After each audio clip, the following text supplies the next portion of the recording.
नेता कह रहे हैं कि पंजाब और दिल्ली के मुद्दे अलग थे, हरियाणा का मुद्दा अलग है। हरियाणा में आम पार्टी का कोई वजूद ही नहीं है। एक मुद्दा जो पूरे भारत में एक जैसा है वो है भ्रष्टाचार।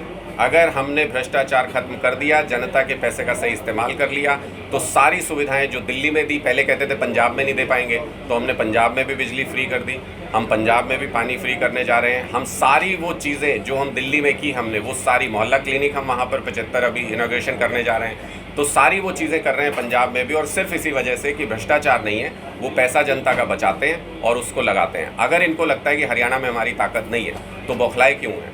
हमारे सवालों के जवाब में अटपटे आंसर क्यों देते हैं? तो मुझे लगता है कि ये सब इस वक्त, पहले बीजेपी जेजेपी ने कहा कि हम मिल के लड़ेंगे, फिर कहा कि अलग अलग लड़ेंगे, फिर इनको लगा अलग अलग लड़ेंगे तो आम आदमी पार्टी से हार जाएंगे, फिर दोनों एकजुट हो गए मिल के लड़ेंगे। पहले का सिंबल पे लड़ेंगे, फिर बोले नहीं सिंबल पे नहीं लड़ेंगे, फिर बोले हाँ सिंबल पे लड़ेंगे। ये बौखलाए हुए हैं पूरी तरह से, ये लड़खड़ाए हुए हैं, इनको समझ नहीं आ रहा है कि करना क्या है। क्यों? क्योंकि लोगों को अब एक क्लीन पॉलिटिक्स का एक आइडिया मिल गया है, जो कि स्टेट बाय स्टेट वो लगातार अपना रहे हैं। हरियाणा की अगली बारी है। दादा साहब अरविंद केजरीवाल की बात करें, फर्स्ट में सीएम बना था, उन्होंने ये बोला था नहीं हम सरकारी कोठी लेंगे, नई गाड़ी लेंगे। सरकारी कोठी भी ले ली, रो भी ले ली, कई करोड़ों रुपए का अब सरकारी कोठी ऐसी बनने जा रही है, वहाँ पे स्विमिंग पूल बनने जा रहा है। अरविंद केजरीवाल जी ने पहले दिन से ये कहा था। पहली बात तो ये नहीं कहा था कि सरकारी कोठी नहीं लेंगे, उन्होंने कहा था कि जितनी ज़रूरत है उससे ज़्यादा बड़े बड़े बंगले नहीं लेंगे, बड़ी बड़ी गाड़ियाँ नहीं लेंगे। तो वो आज भी अपनी बात पर कायम है। जो उनके कर्तव्य के निर्वाह के लिए जो चीज़ ज़रूरी होती है उतना लेते हैं। यहाँ इस तरीके से नहीं कि हरियाणा में मुख्यमंत्री के पास एक हेलीकॉप्टर है, दूसरे का और ऑर्डर कर दिया, तो वो पैसा जनता का पैसा है। और अरविंद केजरीवाल हमेशा से मानते आए हैं कि अगर वो सरकारी सुविधाएं ले रहे हैं तो वही सारी सरकारी सुविधाएं जिसमें बिजली फ्री मिले, जिसमें पानी फ्री मिले, जिसमें लोगों को बेसिक सुविधाएं मिले, वो सारी सुविधाएं आम जनता को भी दे सकें। तो एक लाइन में उनका वादा हमेशा ये रहा है कि जो भी इन नेताओं को मिलता है वो सारा मैं अपनी जनता को दूंगा। सर एक स्विमिंग पूल बन रहा हो, काफी कई करोड़ रुपए में बन रहा है। कहाँ पर? दिल्ली में। आप देख के आए? मैं तो बहुत बार गया हूँ उनके घर पे, मैंने तो नहीं देखा। सुनी सुनाई बातों पे यकीन नहीं करें। गोहाना के लिए आपका क्या विजन है जी? गोहाना के लिए आप लोगों का क्या विजन है? कोई घोषणा पत्र जारी करेंगे क्या? जी बिल्कुल। मैं आपका स्वागत करता हूँ। घोषणा पत्र तो अभी नहीं कर सकते, हमने एक सुझाव पत्र मार्केट से सर्वे थोड़ा सा कलेक्ट, कुछ बातें निकल के आई हैं उसमें। इतना भारी कि एक एक गली से, एक एक कोने से, एक एक पार्क से, वो कहते हैं ना हवा में भी करप्शन है। मतलब असहनीय है, वेदना है, पीड़ा है। लोग कहते हैं इतना पैसा खा गए। आज सुबह की बात है, 6:30 बजे हम खानपुर मोड़ पे एक पार्क में थे, 300 आदमी थे। वो कहते हैं बेटा एक बाबा हाथ पकड़ के लेगा, बोला बेटा ये पत्थर है ना, कोना टूटा पड़ा उसका। बोला कितने रुपए फुट का होगा? बोला 60-70 रुपये ग्रेनाइट, जबकि ग्रेनाइट की रिक्वायरमेंट नहीं है वहाँ पे। देखो एक तो लगना नहीं चाहिए, वो लगा दिया, और लगा दिया ओवर प्राइस, 300 रुपये उसका चार्ज किया गया। और जो गिरवाणी जी कह रहे हैं 100 करोड़ रुपए खर्च करे हैं, उसमें भी 60 करोड़ रुपए खा रखे हैं। वो 100 करोड़ रुपए खर्च नहीं हुए। पहले तो 122 के बदले 100 कह रहे हैं, 122 करोड़ का भुगतान किया गया कमेटी द्वारा। और अब कहते हैं कि 100 करोड़ का भुगतान, डायरेक्ट 22 करोड़ तो वैसे ही लूप में चले गए, किन को दिए कहाँ गए भगवान जाने। अब जो 100 करोड़ का जस्टिफिकेशन देने में हिसाब दूंगा 2 लोगों को, फिर हम बताएंगे भाई 100 करोड़ का जो हिसाब है उसमें भी गड़बड़ है, उसमें भी घोटाला है, उसमें भी करप्शन है।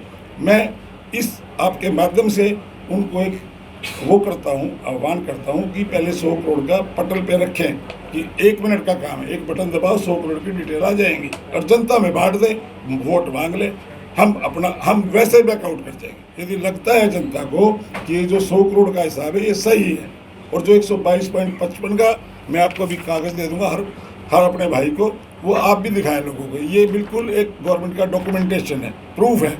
बार बार पुनः मैं ये कहना चाहूँगा कि इतना गदर, नॉट करप्शन, ये गदर की इसको संज्ञान दे सकते, भाषा दे सकते हैं। लेकिन हम आप अपनी भोली वाली जनता को विश्वास दिलाते हैं, जो एक 2,500 का सबमर्सिबल लग सकता था, 122.55 करोड़, क्या कैसे कंपेयर करें?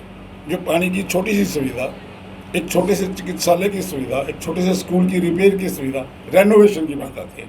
एक चंद्रशेखर पार्क है यहाँ पे, वहाँ पे एक यहाँ की NGO है, उन्होंने एक फ़ोटो लगवाई चंद्रशेखर आजाद। वो कहते हैं जी 1 लाख का पेडेस्टल, 1 लाख की मूर्ति, 2 लाख में इतना आलीशान वो स्टैचू लगा हुआ है, एवरीबडी कैन गो देयर और देख सकते हैं उसको। लेकिन इन्होंने 20-20 लाख रुपए रेनोवेशन पे लगा दिए, सारी मूर्तियों की शेप बदल दी, उनको ऐसा कर दिया जो श्रद्धा के काबिल नहीं रही, टूरिज्म बना दिया उसको। इवन देन मैं आपसे प्रार्थना करता हूँ, यदि हमारी पार्टी सत्ता में आती है, हम एक क्लीन और ग्रीन गोहाना देंगे। और जो हमारे दिमाग में अभी एक सर्वे सा आया है, एक हमारी ड्रेन नंबर 8 पास करती है, उसके बारे में किसी ने सोचा।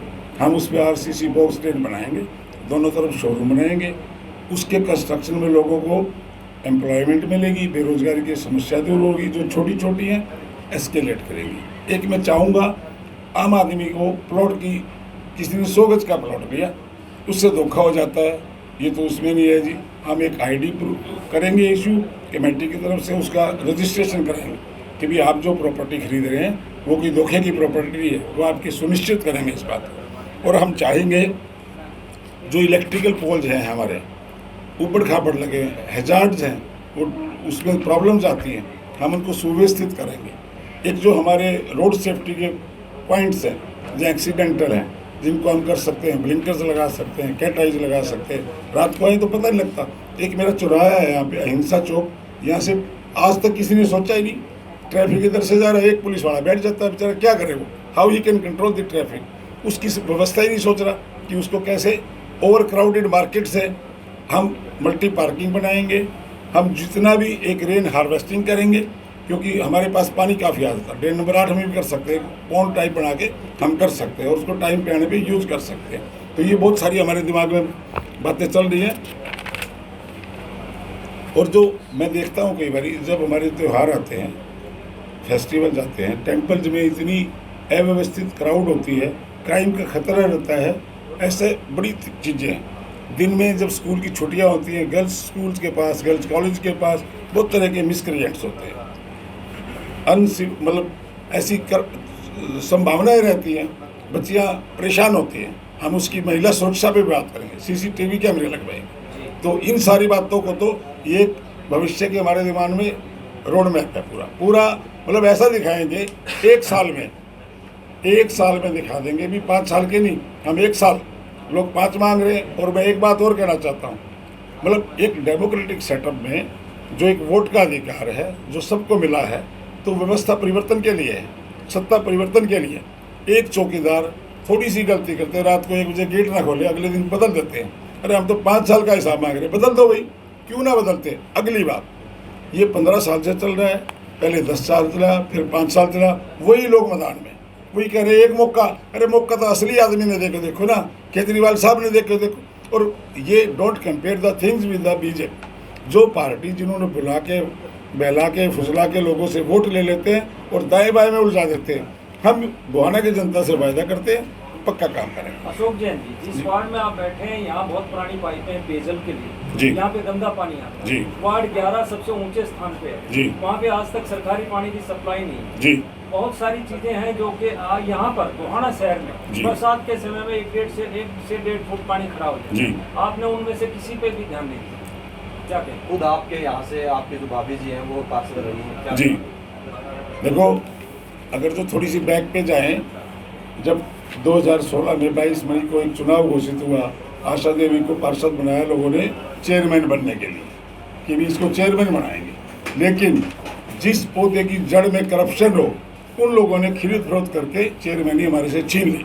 जनभावना के विपरीत एक काम हुआ, एक बच्चा जानता है भाई मतलब जो चेयरमैनी था रही थी, लेकिन मैनेज कर दी गई। और उस भ्रष्टाचार को उन्होंने 10 टाइम्स, वहाँ भी नहीं रुके, चलो चेयरमैन बन गए, लेकिन उसके बाद उसको 15-20 गुना करके वापस अपने घर में ले गए और उसी का हिसाब आज जनता मांग रही है। अब छुपते फिर रहे, संन्यास की बात करते हैं। संन्यास किस बात का भाई?